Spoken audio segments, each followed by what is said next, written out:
Hello friends, welcome to Vamja education. આજે આપણે જોવાના છીએ ધોરણ 8 વિષય ગણિત નું ચેપ્ટર નંબર 10 છે ઘનાકારોનું પ્રત્યક્ષીકરણ. તેમનું સ્વાધ્યાય 10.3 નો ક્વેશ્ચન નંબર 6 જોવાના છીએ અને આ લેક્ચરનો એટલે કે આ ચેપ્ટરનો આ લેક્ચર નંબર 13 છે. ક્વેશ્ચન નંબર 6, યુલરનું સૂત્ર નીચેના ઘનાકારો માટે તપાસો. તો પહેલા તો આપણે યુલરનું સૂત્ર જોયું જ નથી. તે સૂત્ર આપણે જોવું જોશે કે કોને યુલરનું સૂત્ર કહેવામાં આવે છે.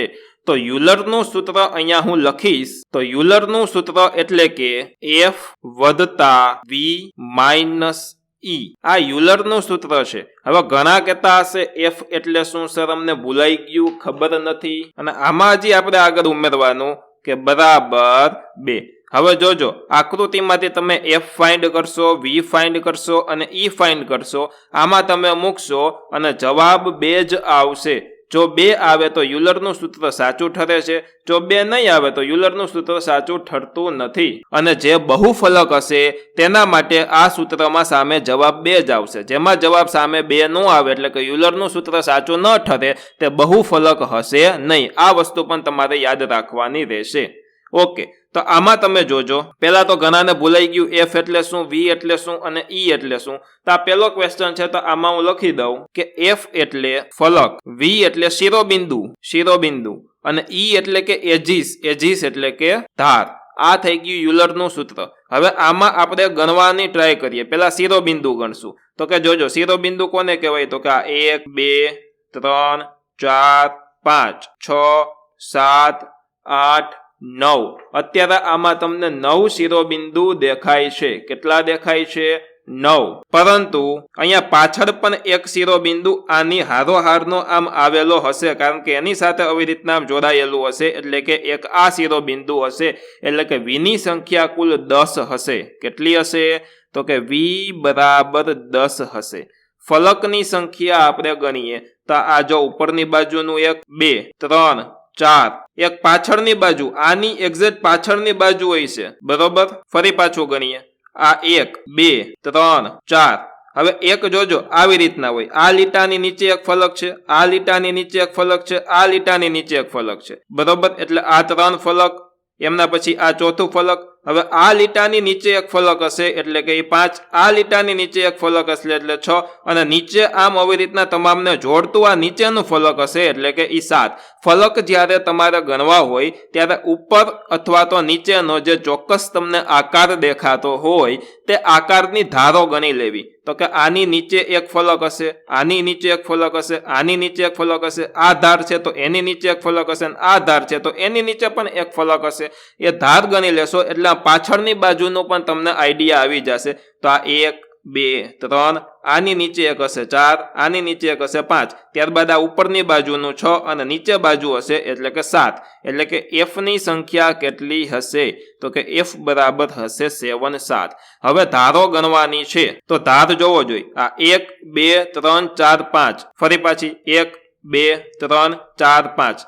તા ઉપર આની 5 ધાર, એવી જ રીતના નીચેનું ગોળ હશે એની ધારો કેટલી હશે? 5. એટલે કુલ 10 થઈ. હવે એમના સિવાયની ગણીએ તો કે જોજો, અહીંયા જેટલા શિરોબિંદુ હશે ત્યાંથી એક એક ધારો નીકળતી હશે એટલે કુલ 10. ત્યારબાદ અહીંયાથી 11 12 13 14 અને પાછળથી અહીંયાથી એક નીકળતી હશે તે 15. એટલે કે ધાર કેટલી થઈ? E બરાબર 15. હવે આ સૂત્રમાં આપણે આ કિંમતો મૂકી દઈએ કે F વત્તા V માઇનસ E બરાબર 2. હવે એમાં આપણે કિંમતો મૂકી દઈ. F કેટલો છે? તો કે F છે 7 એટલે 7, વધતા V કેટલો છે? 10 એટલે 10, માઇનસ E કેટલો છે? 15. તો 7 વત્તા 10 માઇનસ 15 બરાબર 2.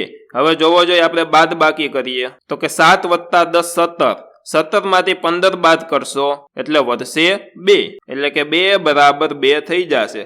તો આમાં યુલરનું સૂત્ર સાચું પડે, ડાબા બરાબર જબ્બા આવી જાય છે. એટલે લખશું કે આમ યુલરનું સૂત્ર સાચું ઠરે છે. અને આમાં યુલરનું સૂત્ર સાચું ઠર્યું એટલે આ આકૃતિ છે તે બહુફલક આકૃતિ છે અને તમામ બહુફલક આકૃતિ માટે યુલરનું સૂત્ર સાચું જ ઠરશે. બીજી આકૃતિ, તો આ આકૃતિમાં પાછળની ધારને તે ડોટેડ લાઇનમાં દર્શાવેલી છે, જ્યારે આ આકૃતિમાં પાછળની ધારો છે તે ડોટેડ લાઇનમાં દર્શાવેલી નથી, એટલે આપણે ગણવા માટે આ ઉપરના જે બાજુ હતો તેનો આપણે સહારો લીધો હતો. ચાલો આમાં આપણે જોઈએ. તો પેલા તો F બરાબર કેટલા છે, V બરાબર કેટલા છે અને E બરાબર કેટલા છે તે જોઈએ. તો પેલા તો V એટલે કે શિરોબિંદુ ગણીએ. તો કે આ 1 2 3 4 5 6 7 8 અને 9. કેટલા શિરોબિંદુ થયા? 9. એટલે V ની સંખ્યા થઈ 9.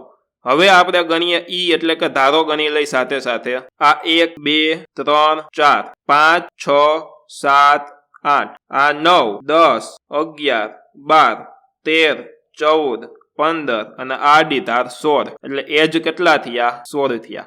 હવે આપણે F એટલે કે ફલકો ગણીએ.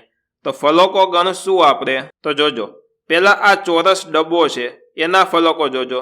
તો કે એમાં આ એક ફલક બરોબર, એમના પછી આ બીજું ફલક બરોબર, એમના પછી આ પાછળની બાજુનું આ ત્રીજું ફલક અને આ જે ફલક છે તે ચોથું ફલક. ડન. આ નીચેનું ફલક એ પાંચમું. હવે આ ફલક આમાં ગણવાનું ન હોય કારણ કે એની ઉપર ત્રિકોણ છે એટલા માટે. તો એ 5 ફલક થયા. ત્યારબાદ આ છઠ્ઠું, આ 7, આ 8 અને આ 9મું ફલક. એટલે કે કુલ ફલકની સંખ્યા કેટલી થઈ? 9 થઈ. તો F બરાબર અહીંયા 9 મળ્યા, V બરાબર 9 મળ્યા અને E બરાબર પણ 16 મળ્યા. હવે યુલરનું સૂત્ર આપણે મૂકી દેવું જોઈએ. શું કરશું? તો કે F વત્તા V માઇનસ E કરશું તો 2 જવાબ આવો જોઈએ. તો ડાયરેક્ટ જ કરીએ. F વત્તા V માઇનસ E કરીને ટ્રાય મારીએ તો F આપ્યો છે 9, V આપ્યો છે 9 અને E આપ્યો છે 16. 9 9 18. 18 માંથી 16 બાદ કરશું એટલે જવાબ આવશે આપણો 2. તો આમાં 2 જવાબ આવી જાય છે. એટલા માટે જ્યારે 2 જવાબ આવે ત્યારે યુલરનું સૂત્ર સાચું ઠરે છે. 2 થી અલગ કોઈ પણ જવાબ આવે, 1 આવે, 0 આવે, 3 આવે, 4 આવે, 5 આવે, કોઈ પણ જવાબ આવે ને 2 સિવાયનો, તો એમાં યુલરનું સૂત્ર સાચું ઠરતું નથી. જો યુલરનું સૂત્ર સાચું ઠરશે તો 2 અને માત્ર 2 જ જવાબ આવશે. તો અહીંયા લખશું કે આમ યુલરનું સૂત્ર સાચું ઠરે છે. તો આની સાથે સાથે આપણો ક્વેશ્ચન નંબર 6 પૂરો થાય છે. આશા રાખું છું કે યુલરનું સૂત્ર તમને સમજાઈ ગયું હશે. આ ચેપ્ટરમાંથી પૂછાતી વસ્તુ હોય MCQમાં અથવા તો એક માર્કમાં, તો યુલરનું સૂત્ર ખાસ આ ચેપ્ટર જેમાં પૂછાતું હશે તેમાં પૂછશે. તો આ ટાઈપના દાખલા તમને આવડવા જરૂરી છે. જો તમને સમજાઈ ગયું છે તો વિડીયોને ચોક્કસથી મિત્રો લાઈક કરી શકો છો તથા આ વિડીયોને તમારા મિત્રો પરિવાર દોસ્તો સાથે શેર કરી શકો છો. ચેનલમાં પ્રથમ વખત આવ્યા છો અથવા તો જો તમે ચેનલને સબસ્ક્રાઇબ નથી કરી તો હું સારું જ કન્ટેન્ટ ભણવા માટે, ક્વોલિટી એજ્યુકેશન મેળવવા માટે આ ચેનલને તમે સબસ્ક્રાઇબ કરી શકો છો.